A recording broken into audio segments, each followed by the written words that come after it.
जय हिंद साथियों, welcome to success नगरी।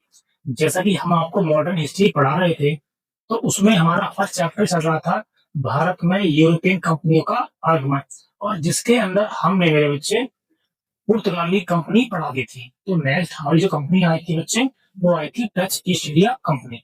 तो आज हम उसके ही बारे में विस्तार से जानेंगे।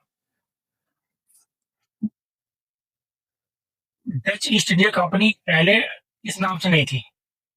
1594 को एक कंपनी बनती है जिसका नाम था द डच कंपनी ऑफ स्टेटलैंड।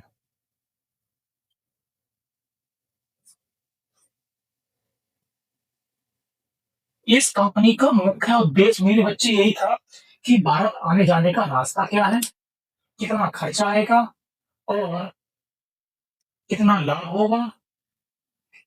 यह एक सहकारी कंपनी थी। क्या थी मेरे बच्चे? ये एक सहकारी कंपनी थी। इसमें सरकार और निजी लोगों का पैसा लगा था।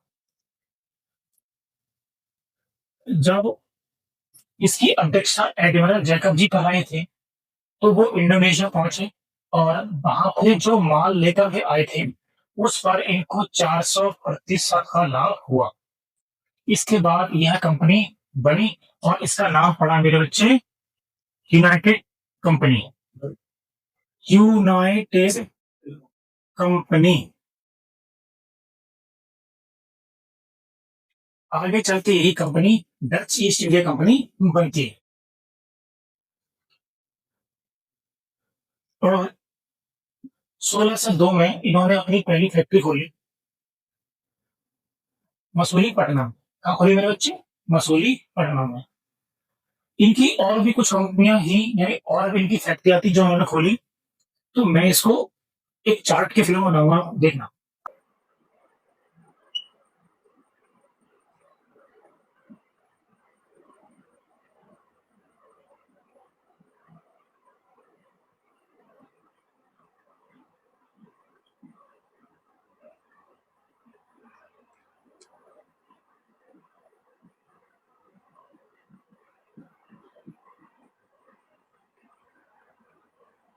सुनो, में उन्होंने अपनी फैक्ट्री खोली बेटा पुलिकट में।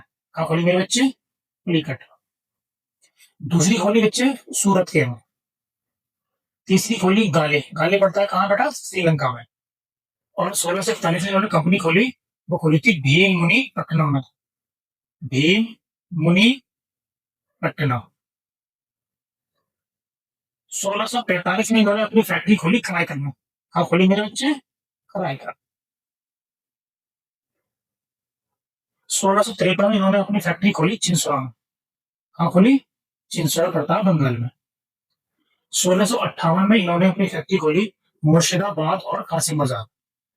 मुर्शिदाबाद एंड कासिम बाजार।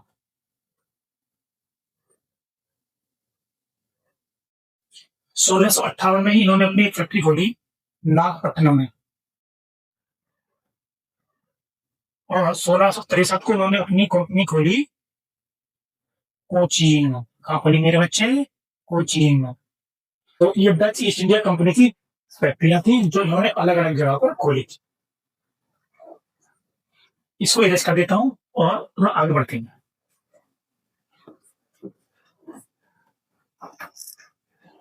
इन्होंने अपनी कंपनियां खोली अधिकतर पूर्वी एरिया में। कहाँ खोली मेरे बच्चे?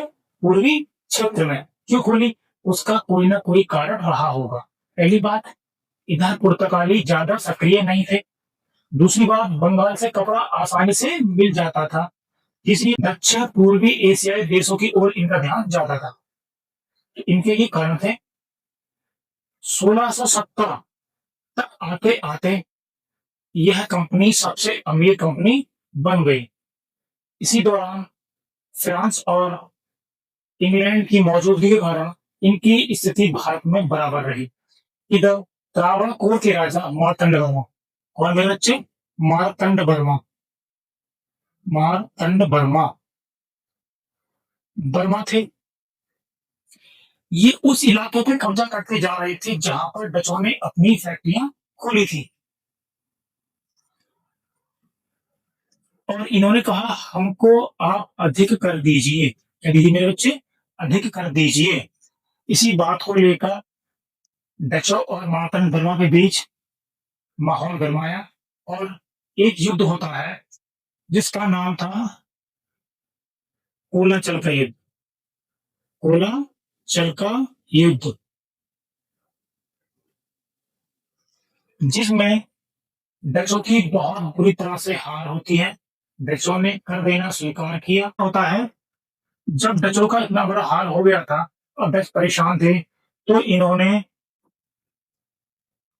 बंगाल के नवाब थे मीर जाफर, बंगाल के नवाब के मेरे बच्चे मीर जाफर के साथ मिलकर डचों ने अंग्रेजों को हराने का अंतिम प्रयास किया, लेकिन इनकी उसमें भी बहुत बुरी तरह से हार हुई और डच पूरी तरह से बैक साइड पे आ गए। अब इसी बीच इन्होंने अपनी सारी कंपनियां अंग्रेजों को बेचकर ये दक्षिण पूर्वी एशियाई देश चले गए। तो ये था डचों का विस्तार से विवरण।